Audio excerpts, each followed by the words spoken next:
Morning student, आशा करती हूँ आप सभी लोग अच्छे होंगे, स्वस्थ होंगे, सुरक्षित होंगे। लॉकडाउन जो 4 है वो स्टार्ट हो चुका है और मैं आपसे उम्मीद करती हूँ और मैं दुआ भी करती हूँ सभी के लिए कि लॉकडाउन 5 में हम लोग एंटर ना करें। तो ऐसी सावधानियां हमें बरतनी है बेटा।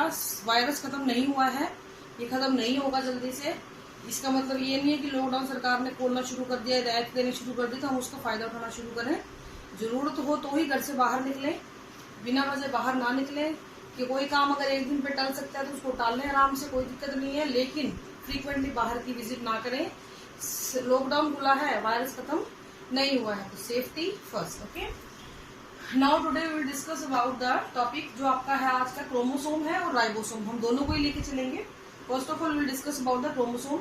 These are the coloured bodies. Coloured body का मतलब ये नहीं कि ये कलरफुल होते हैं। इट मीन्स जब भी आप किसी सेल को स्टेनिंग करते हो, कलर देते हो, it will take the colour. तो ये अलग से आपको विजिबल हो जाते हैं। क्रोमा और सोमा, इनसे ये वर्ड मिला हुआ है। Chrome coloured body, it is coloured with staining. It is A thread like structure present in the nucleus. आपको अगर डायग्राम न्यूक्लियस का ध्यान हो तो वहां पे हमने ऐसे ऐसे थ्रेड लाइक स्ट्रक्चर बनाई थी, ठीक है। और मैंने ये बोला था कि जी ऐसे ऐसे होता है, बाद में ये अरेंज हो जाता है। तो ये जो अरेंजमेंट हो जाती है ना, इसको हम बोलते हैं, ये थ्रेड लाइक क्यों बोलते हैं, क्योंकि धागे जैसी होती है, लेकिन अपने आप को अरेंज करके ऐसी बन जाती है। It is visible during the cell division. ये बात मैं आपको ऑलरेडी बता चुकी हूँ कि सेल जब डिवाइड करना शुरू करती है उस दौरान ये विजिबल होते हैं, अदरवाइज ये विजिबल नहीं होते हैं।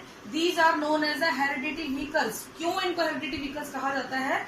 Because they take the hereditary information from one generation to the next generation. It is made up of DNA and histone protein. ये डीएनए का बना होता है और हिस्टोन प्रोटीन का बना होता है। ये बहुत ही स्पेसिफिक बात है इस चीज के लिए कि डीएनए और हिस्टोन प्रोटीन यहाँ पे प्रेजेंट होते हैं। अगर हम इसकी बात करें तो metaphase, it is a phase of the cell division. Metaphase इसको आप बोलते हो। यहाँ पे कैसे दिखते हैं? रॉड लाइक दिखते हैं, सॉरी गलत दिखते हैं, रॉड लाइक होती है, रॉड शेप्ड होते हैं। स्ट्रक्चर की बात करें तो स्ट्रक्चर, ये डायग्राम में आपको नजर आ रहा होगा, एक सेंट्रोमियर और 2 आर्म्स। इन दोनों आर्म्स को बेटा क्रोमेटिड बोलते हैं। एक सेंट्रोमियर जब दोनों आर्म्स जुड़ी हुई होती हैं तो इनको हम क्या आपस में क्या बोल सकते हैं? Sister chromatid. क्या बोल सकते हैं? Sister chromatid. इसी तरीके से 2 क्रोमोसोम है, ये है और एक ये भी है। इन दोनों को आपस में क्या बोलेंगे? Non sister chromatid. ठीक है बेटा। डीएनए और हिस्टोन प्रोटीन के बने होते हैं। बड़ी क्लास में आप पढ़ेंगे इनकी पैकेजिंग कैसे होती है।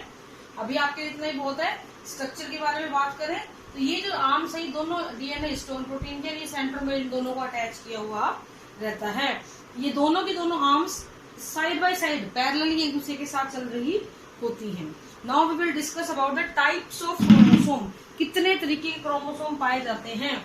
अगर हम क्रोमोसोम के टाइप्स की बात करें बेटा तो हमारे पास 4 तरीके के हैं। और ये किस बेस पे बनाए गए हैं?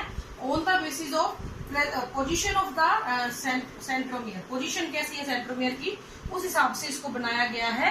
पोजीशन देखिए डायग्राम में आपको बिल्कुल साफ नजर आ रहा है। बिल्कुल मिडल में है मेटासेंट्रिक, थोड़ा सा सरक गया है एक तरफ सब मेटासेंट्रिक। अगर बिल्कुल नियर टू एंड चला गया है एक्रोसेंट्रिक, मीन्स एक आर्म छोटी एक काफी बड़ी, और बिल्कुल ही टर्मिनल एंड पे चला गया है तो उसको हम बोलेंगे telocentric. These are the types of chromosomes. अब हम एक इम्पोर्टेंट बात यहाँ पे करेंगे। मैंने वर्ड लिखा हुआ है डिप्लॉयड एंड हैप्लॉयड। डिप्लॉयड का मतलब ये होता है बेटा कि जितने भी आपके क्रोमोसोम है, they all are present in, chromosomes are present in pair. किसी भी एक नॉर्मल सेल के अंदर, pair in a normal cell, ठीक है, किसी भी नॉर्मल सेल के अंदर ही पेयर में मिलते हैं, जोड़े में मिलते हैं। और इस जोड़े वाली कंडीशन को ही हम क्या बोलते हैं? डिप्लॉयड कंडीशन बोलते हैं। और उसको लिखते हैं ऐसे, कैसे लिखते हैं? ठीक है, लाइक ह्यूमन में टोटल नंबर ऑफ क्रोमोसोम होते हैं 46, या फिर इसको ऐसे बोल सकते हैं 23 पेयर। तो 2n is equal to 23 pair और 46।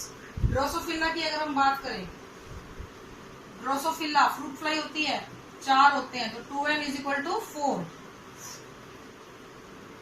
ठीक है, इसके अलावा और बहुत से एग्जाम्पल हैं, आप लोगों को इतना ही बहुत है। 2n का मतलब ये हुआ कि कोई भी पूरी बॉडी में कोई भी नॉर्मल सेल, होल बॉडी जो है आपकी एक्सेप्ट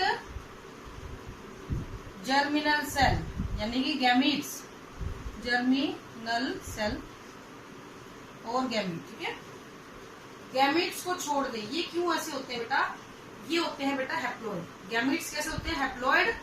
हैप्लॉइड का मतलब समझ लो अनपेयर्ड, यानी कि जितने number of chromosome diploid cell में हो उसके जस्ट आधे क्रोमोसोम यहाँ पे होते हैं। Half the number of chromosome then diploid cell.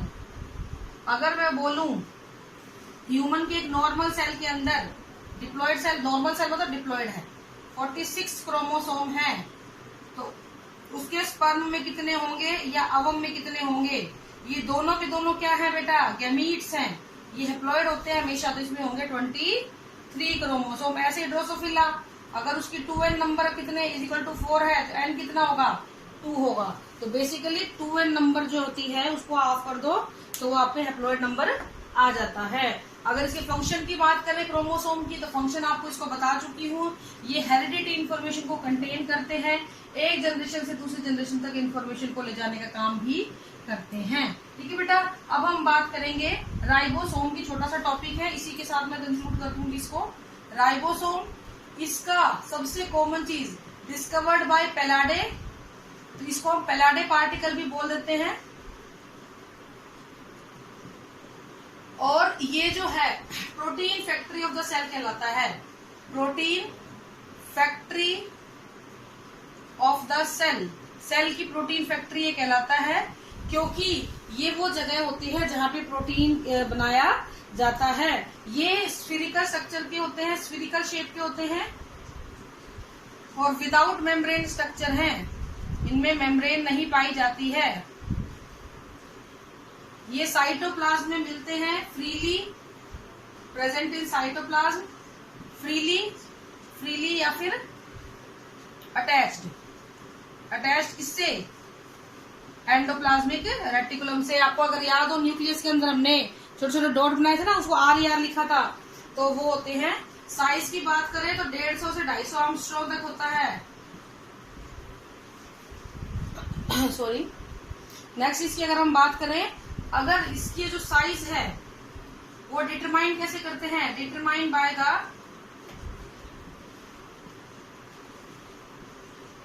its size is determining by the speed with which it gets sedimented. Speed with which it get sedimented. जिसके साथ ये सेडिमेंटेशन कर सकता है उस स्पीड को बोलते हैं। सेडिमेंटेशन का मतलब बिल्कुल सिंपल है बेटा, पानी के अंदर मुट्ठी भर के रेत डाल दो और उसको घोल दो और धीरे धीरे आप देखोगे पार्टिकल नीचे बैठने लग जाएगा, दैट इज सेडिमेंटेशन। तो ये पार्टिकल किस स्पीड से किसी भी लिक्विड के अंदर नीचे बैठता है उसके हिसाब से साइज डालते हैं। इसकी यूनिट होती है स्वेडबर्ग यूनिट, और इसको एस से डिनोट करते हैं। एस से डिनोट इसको हम करेंगे। अगर इसकी अकरेंस की बात करें, कहाँ मिलता है ये? प्रोकैरियोट में मिलता है 70s टाइप का, यूकैरियोट में भी मिलता है 80s टाइप का एस स्वेडबर्ग यूनिट। ठीक है, इसके अलावा यूकैरियोट के अंदर नॉर्मल सेल में तो मिलेगा माइटोकॉन्ड्रिया और प्लास्टिड, इनमें भी ये पाया जाता है। ठीक है बेटा, नेक्स्ट हम बात करेंगे इसके टाइप की और इसकी स्ट्रक्चर कोई बहुत लंबी चौड़ी कहानी नहीं है इसकी।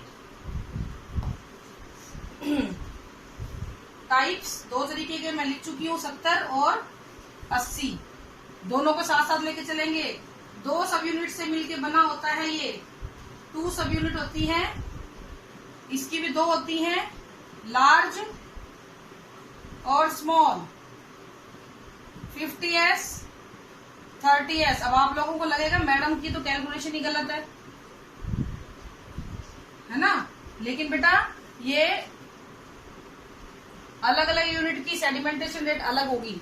अलग अलग जब ये दोनों यूनिट अलग हो जाएंगी तो कोई किसी स्पीड से बैठेगी, कोई किसी स्पीड से बैठेगी, तो ये अलग अलग स्पीड है। लेकिन जब जुड़ जाती है तो इनकी स्पीड अलग बन जाती है, इसलिए ये ऐसी है। ठीक है, और स्मॉल।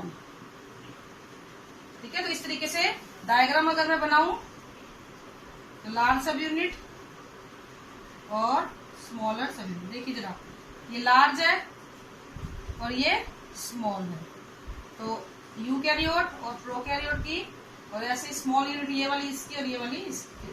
डायग्राम के अंदर हमने एक में बता दिया दोनों को, ठीक है। ये चीज हमेशा ध्यान रखना, 70s किस में मिलती है, प्रोकैरियोट में मिलता है। पहली चीज क्लोरोप्लास्ट ऑफ यूकैरियोट में मिलता है, माइटोकॉन्ड्रिया ऑफ यूकैरियोट में मिलता है, और 80s यूकैरियोट सेल में मिलेगी। फंक्शन की बात करें तो मैं बहुत पहले बता चुकी आपको, it is known as the protein factory of the cell. This is all for today, thank you, have a nice day.